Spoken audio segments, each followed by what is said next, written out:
Like most people, I am a fan. I enjoy watching my favorite TV shows when I'm lying on the bed with a hot cup of tea or popcorn, depending on the genre. I love reading books and engaging in art. I am fascinated by movies and spend a lot of time playing video games and interacting with media that were created with a specific purpose. I am Loki, of Asgard, and I am burdened with glorious purpose. In current terms, this means that I must also be a consumer. I consume content in YouTube, and in a way, I also consume art and TV shows or series. Being a fan and a consumer means that I also am an art interpreter. Hear me out. You're watching Chemicure. If you continue watching this video and find yourself enjoying it, please consider liking it or subscribing for more videos like this. Thank you so much, it helps so much more than you can imagine. Most of the time, the term interpreter is kind of implied or left behind in the conversation surrounding art analysis. However, when you study art, one of the main topics you learn about is how to interpret it as it was created, and then the way in which you are looking at it as an observer. Sadly, when you see video essays on YouTube, it's common that I find that many of the people that create them have a personal opinion that is expressed within a lens of utmost truth, as if these opinions were the only possible reality to exist. And I think that there's value in having multiple interpretations. Everyone's opinions are part of a kaleidoscope of reality, and the beautiful part is that it is up to us to decide which color we like or represents us the best. So in today's video, I'm going to explore the meaning of art and interpretation. First, I want to present this question that will serve as the basis of this topic. Are shows, movies, and games the same as any painting? Can we really compare The Last of Us or The Last Airbender or even The Lord of the Rings to any of these masterpieces that we know, such as the Mona Lisa or the Starry Night or the David? And I think the answer can be both yes or no. It's kind of difficult to perceive this question fully because we have this concept of art as something that is both durable and timeless. And I think that having these new kinds of mediums can make it difficult to conceive these creations in the same space.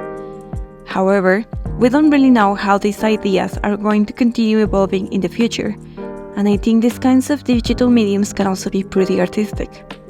To quote Nathan Deardorff from Forbes, "The medium of video games is potentially postmodern art and should be viewed through the same critical lens as any other form of art." He also goes to say, "But what is art if not experiencing a representation? Are there not examples within art history of movements overthrowing the rules, points, objectives, and outcomes of the art world of the time? Also, all games have rules, no matter how rudimentary. You must move or watch or talk or press a button in order to experience the art. This is not unlike the unavoidable rule of interpretation or criticism. One must interact with all art by interpreting it, even subconsciously or accidentally. Interpreting itself is unavoidable when experiencing art. It's less a rule and more a law. The back and forth exchange between the artist and audience, the developer and player, is itself a game in a way." So, what is art interpretation? Let's figure it out. In my opinion, TV shows, movies, and games are art.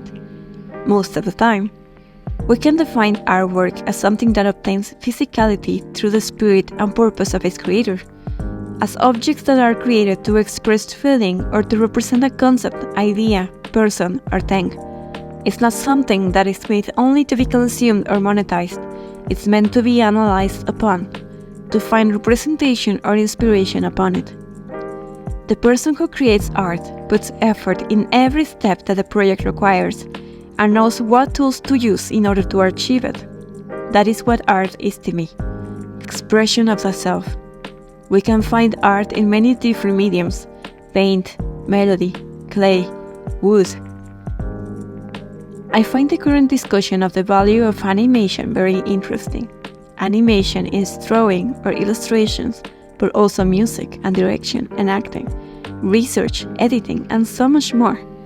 Unfortunately, most of the time, people want live actions of animations instead of relishing the fact that we have these stories at all. And I am of the mind that we don't need live actions. We can get so much more from animation. Interesting contrast of colors and environments and movement that we just can't get from real life. The fluidity of characters and world building can be so much better on animation than anything we can get from real life sets. There's an argument to be made on the other side of the spectrum, of course, but this is just my opinion of the subject.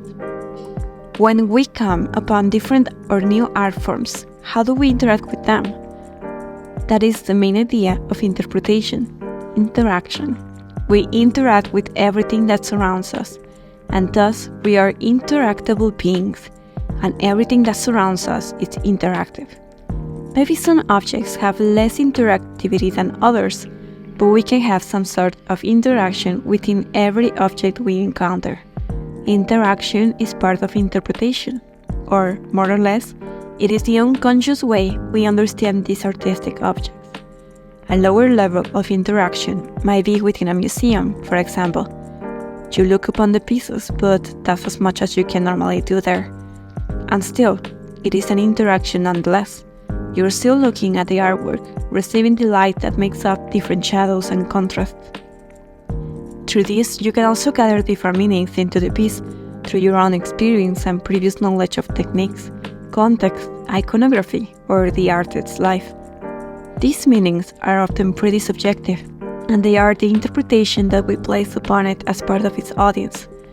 So this process can be said in two ways: the intended meaning placed there by the author or artist, and the unintentional meaning that we find in a piece. In the first one, the artist had created a certain composition, using specific materials or tools, textures, topics, meanings. Sometimes it's clearer, sometimes it's more difficult to arrive at a precise conclusion. In the second, every unconscious interpretation by the artist, or by you, or the people around you come into effect. Maybe it's something that relates to the artist's context or situation that has played into the piece, unintentionally, but that represents certain biases that the author may have had, and helps construct their worldview. Maybe it can be something that relates to your own context and life experiences, or academic status or background. It is only logical that you're going to arrive to different conclusions on the art's meaning depending on your own worldview. For example, you listen to a certain song by Florence and the Machine, and you think it's quite relatable. It describes the exact feeling you've had in a situation of the past. But then you listen to an interview, and you're shocked to discover the real meaning or intention of the song that was far different than you ever thought before. The first is the meaning that you find or attribute to the song, while the second is the intended meaning from the artist. Because the words in the song are put together in such a way that there are spaces between them, you can interpret it through your own situation. There's enough ambiguity that you can fit it in different situations, and that's where we can find these unintentional meanings or symbolisms. I think anytime we approach a piece of art, be it a painting, a sculpture, a song, a movie, a game, anything, it's very important to keep these things in mind so that we make very clear the biases we may have as audience members and understand the many different meanings that these objects may have acquired throughout their lifetime. Some artworks are very contextual, and we can only truly understand them within their own time period. I think that art that relates to us reminds us what it means to be human and what it means to change and go through many different stages of life. And it allows us to express emotions into paper, music, fabric, pixels. And I think it's beautiful that we come upon these stories and see them for what they are and what they mean to us. So that's my video about interpretation. If I change my mind about something, I may make a second part. But for now, I just wanted to create a small kind of introduction to the topic, because I do go into a lot of interpretation of different art pieces, and I thought it was important to establish these spaces upon which is clearer the way I look at these pieces. Also, I may make some videos interpreting unusual pieces of art, TV shows, movies, games, music, and I wanted to express myself about why my concept is so open to many different mediums. I hope you enjoyed this video, and I'll see you in the next one. Bye. Thanks for watching.